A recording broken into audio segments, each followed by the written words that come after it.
Hello दोस्तों, welcome back to piping engineers. दोस्तों, स्वागत है आपका हमारे आज के वीडियो में।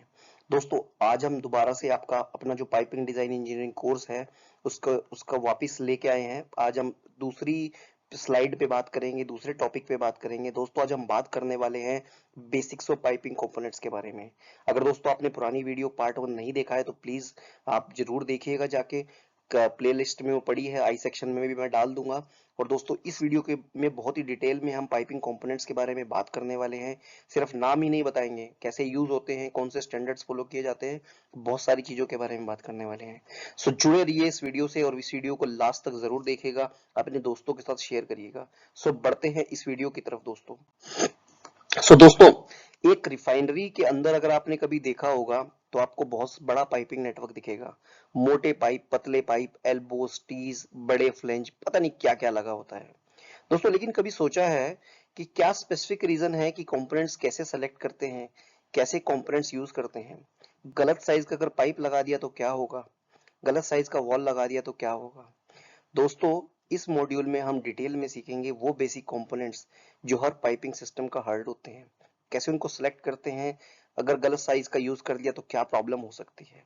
दोस्तों, सबसे पहला कंपोनेंट और सबसे इंपॉर्टेंट कंपोनेंट होता है पाइप। पाइप के बारे में अगर हम बात करें दोस्तों तो बहुत ही इंपॉर्टेंट चीज है। पाइप एक होलो सिलेंड्रिकल कंपोनेंट होता है दोस्तों, जो कि हर फ्लूइड को, लिक्विड को, स्लरी को एक जगह से दूसरी जगह ट्रांसपोर्ट करने में मदद करता है। और पाइप एक डिजाइन प्रेशर और टेम्परेचर के हिसाब से सिलेक्ट करते हैं। पाइप की दोस्तों साइज और थिकनेस की बात करें तो पाइप में दो कंपोनेंट्स होते हैं। एक होता है नॉमिनल पाइप साइज, एनपीएस बोलते हैं, और एक होता है शेड्यूल नंबर। इन्हीं दोनों कंपोनेंट्स के हिसाब से पाइप को सिलेक्ट किया जाता है। तो अगर आप देखोगे यहाँ पे मैंने एग्जांपल दिया है, NPS 4 inch schedule 40, NPS 4 inch schedule 60, 80 and NPS 4 inch schedule 160। तो ये शेड्यूल नंबर क्या है दोस्तों? तो शेड्यूल नंबर का रिलेवेंस है पाइप वॉल थिकनेस के हिसाब से। आप देखोगे जैसे जैसे शेड्यूल नंबर चेंज हो रहा है वैसे वैसे वॉल थिकनेस बढ़ रहा है। तो बहुत ही इंपॉर्टेंट सी चीज है कि शेड्यूल नंबर के हिसाब से आपका पाइप वॉल थिकनेस बढ़ेगा। और 36.10 में फॉर्मूला दिया हुआ है जिसके हिसाब से आप शेड्यूल नंबर कैलकुलेट करते हैं। क्या आपका फ्लो है, क्या आपका डिजाइन है, क्या आपका टेम्परेचर है, उसके हिसाब से आपका शेड्यूल नंबर निकलता है। और corresponding to a schedule number एक पाइप वॉल थिकनेस होती है, जो कि बहुत ही इंपॉर्टेंट चीज है। बात करते हैं मैन्युफैक्चरिंग टाइप्स के बारे में। तो बेसिकली वैसे तो बहुत सारी तरीके की होती है, लेकिन इंपॉर्टेंट दो है, सीमलेस और ईआरडब्ल्यू। सीमलेस दोस्तों सॉलिड ब्लेड से बनती है विदाउट वेल्डेड सीम, जो कि यूज करते हैं हाई प्रेशर स्टीम लाइंस के पावर प्लांट्स में। सीमलेस में दोस्तों कोई वेल्ड नहीं होता है, तो लीकेज का चांसेस 0% रहता है। तो इसलिए जहां पे हाई प्रेशर है, हाई टेम्परेचर है, जहां पे लीकेज से बहुत ज्यादा नुकसान हो सकता है, यहाँ पे फटने के चांसेस बहुत ज्यादा हैं, वहां पे हम सीमलेस पाइप का यूज करते हैं।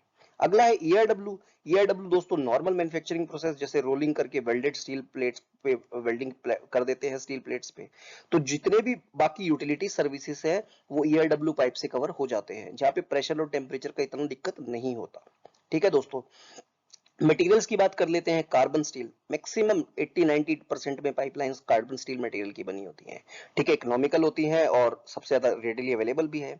अगला SS316 special services, DM water हो गया, स्टीम हो गया, फार्मा इंडस्ट्री हो गया, केमिकल इंडस्ट्री हो गया, तो SS316 यूज करना पड़ेगा। क्यों? क्योंकि क्रोजन रेजिस्टेंट होता है।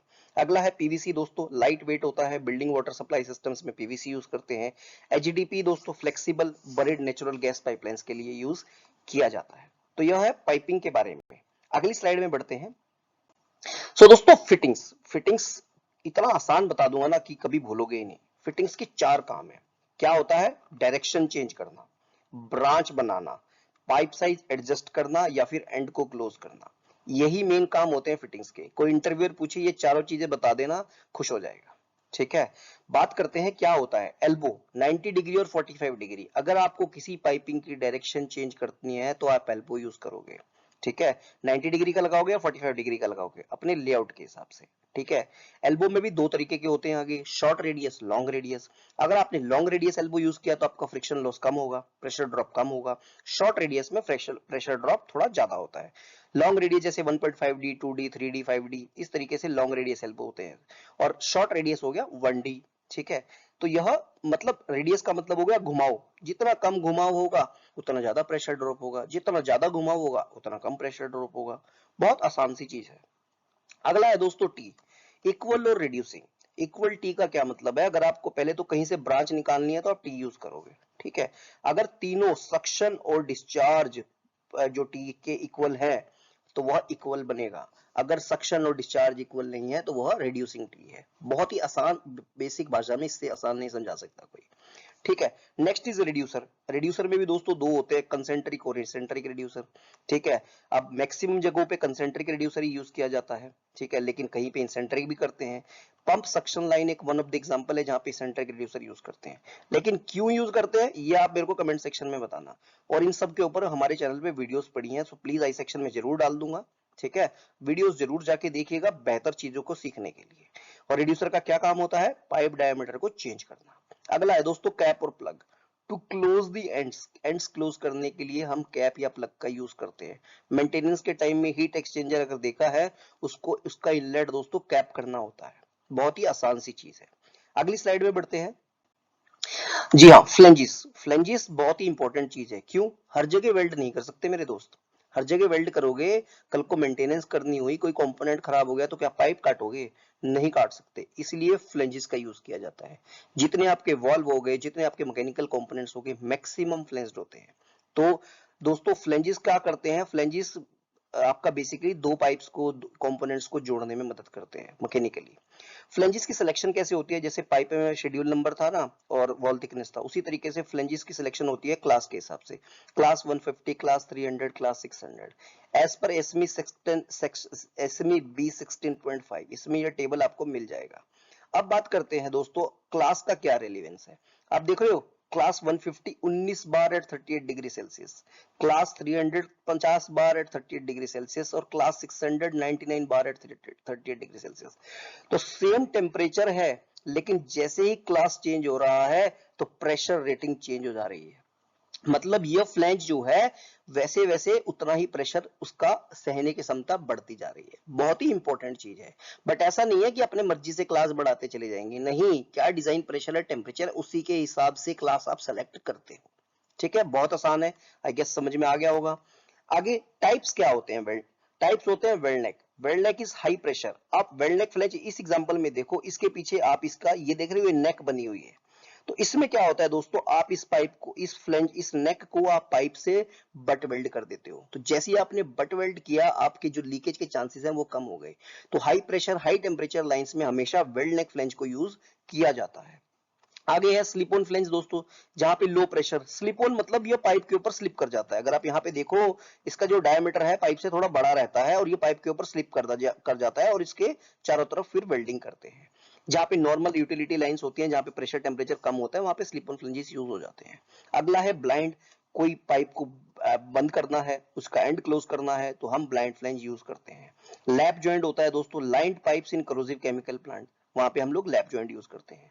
सो एक इंडस्ट्री का एग्जांपल क्या है? ऑफशोर ऑयल प्लेटफॉर्म के जो सेपरेटर आउटलेट है ना, वहां पे क्लास 900 का वेल्ड नेक फ्लैंज लगाते हैं। क्यों? क्योंकि प्रेशर देख रहे हो 100 प्लस बार है। ये तो एक एग्जांपल हुआ। स्टीम लाइंस में देख लो, जितनी बॉयलर से स्टीम लाइंस निकल रही होंगी, मैक्सिमम जगह वेल्ड नेक फ्लैंज ही लगेगा। मैक्सिमम क्या, सभी जगह वेल्ड नेक फ्लैंज लगेगा अगर हाई टेम्परेचर हाई प्रेशर है। रिस्क नहीं ले सकते लीकेज का, क्योंकि लीकेज हो गई तो बहुत बड़ा एक्सीडेंट हो जाएगा। अगली स्लाइड में बढ़ते हैं। तो इस स्लाइड में बात कर रहे हैं वॉल्स के बारे में। वॉल्स क्या है? वॉल्व भी, अगर आपने कोई सिस्टम बना दिया तो ऐसा तो है नहीं कि वो सिस्टम में कभी पानी बंद नहीं करना है या लिक्विड बंद नहीं करना पड़ेगा, कभी थ्रोटल नहीं करना पड़ेगा, बहुत काम करने होते हैं, तो इसलिए वॉल्स यूज होते हैं। अगेन वॉल्स के ऊपर भी बढ़िया वीडियो स्लाइड्स, अलग अलग टॉपिक, अलग अलग वॉल्स के ऊपर डिटेल में कवरेज वीडियो है, प्लीज देखिएगा जाके अगर मन करे तो। Gate wall. गेट वॉल क्या काम करता है दोस्तों? ऑन और ऑफ का काम करता है। बहुत आसान भाषा में समझा रहा हूं। Gate valve is used for isolation, globe valve is used for throttling, मतलब कम फ्लो ज्यादा फ्लो। ठीक है, अगर आपको सिस्टम में ले जाना है तो आप ग्लो वॉल यूज करोगे। बॉल वॉल भी अगेन ऑन ऑफ का काम करता है, लेकिन quick shut off. Gate valve को हैंडल देखा है, घुमाने में जान निकल जाती है। बॉल वॉल होता है क्वार्टर टर्न, थोड़ा सा घुमाया और बंद, सिंपल, इसलिए बॉल वॉल यूज करते हैं। चेक वॉल का दोस्तों काम होता है बैक फ्लो को बचाना। किसी भी कंपोनेंट में कोई बैक फ्लो से खराब होने को रोकने के लिए चेक वॉल और या फिर नॉन रिटर्न वॉल को यूज करते हैं। पंप का डिस्चार्ज लाइन में एनआरवी देते हैं कि अगर पंप ट्रिप हो जाए या किसी चीज की वजह से पंप बंद हो जाए, तो जो पाइपलाइन का डिस्चार्ज लाइन का जो पानी है वो वापस पंप में आके पंप को खराब ना कर सके, इसलिए एनआरवी लगाया जाता है। बोल्टिंग के बारे में बात कर लेते हैं दोस्तों। बोल्ट भी उतने ही इंपॉर्टेंट है जितना आपका फ्लेंज है। बोल्ट अगर सही सेलेक्ट नहीं किया तो फ्लेंज लगा रह जाएगा और बोल्ट टूट के पूरे सिस्टम को ये सत्यानाश कर देगा। सो दोस्तों बोल्ट क्या होते हैं, ये फैशन करते हैं गैस्केट को इन बिटवीन करके ताकि आपका टाइट जॉइंट बने। एसटीएम में 193 इसका सेक्शन है। ठीक है दोस्तों, जहां से हम जिसके हिसाब से बोल्ट को सिलेक्ट करते हैं, जैसे इसमें बताया हुआ है वहां पे अलग अलग बोल्ट्स के बारे में बताया गया, आप कौन कौन से बोल्ट्स यूज कर सकते होते हैं और कौन कौन से टाइप हैं, क्या मटेरियल आपको सिलेक्ट करना है। B7 बोल्ट्स क्लास 600 की स्टीम लाइन में यूज कर सकते हैं। इवन ये भी बताया गया कि कितना टॉर्क देके उसको टाइट करना है। सब कुछ आपको इस एसटीएमए के सेक्शन में मिल जाएगा। Again gasket is also important दोस्तों। मैकेनिकल दो कंपोनेंट्स को कभी भी आप 100% सील नहीं कर सकते हैं और अंडर कंप्रेशन उनके अंदर लीकेज के चांसेस होते हैं, तो उस लीकेज को रोकने के लिए गैस्केट यूज किया जाता है। गैस्केट के ऊपर भी वीडियोस चैनल पे पड़ी हुई है, प्लीज जरूर देखिएगा। अगेन गैस्केट के टाइप क्या होते हैं, स्पाइरल वाउंड सबसे ज्यादा इंपॉर्टेंट यूज होने वाला गैस्केट है, spiral wound gasket. HP steam header में यूज किया जाता है, मतलब एक एग्जांपल है, यूज तो बहुत जगह किया जाता है। आरटीजे दोस्तों ऑफशोर वेल्ड हेड कनेक्शंस में एक्सट्रीम प्रेशर्स में यूज होते हैं। पीटीएफई दोस्तों strong acid line flange seals में यूज करे जाते हैं। तो ये हो गए गैस्केट्स। अगली स्लाइड में देख लेते हैं क्या है स्पेशलिटी आइटम्स। तो जो अभी तक बात करी थी वो थे कॉमन, वो जो यूज होंगे ही होंगे, लेकिन कुछ चीजें ऐसी होती है जो स्पेशलिटी आइटम्स होती हैं जो कि हम लोगों को सिस्टम के डिजाइन के हिसाब से यूज करनी पड़ती है। सबसे पहला है स्ट्रेनर्स। पंप के सक्शन लाइन में स्ट्रेनर्स देते हैं, कंप्रेसर्स में स्ट्रेनर्स देते हैं। क्यों?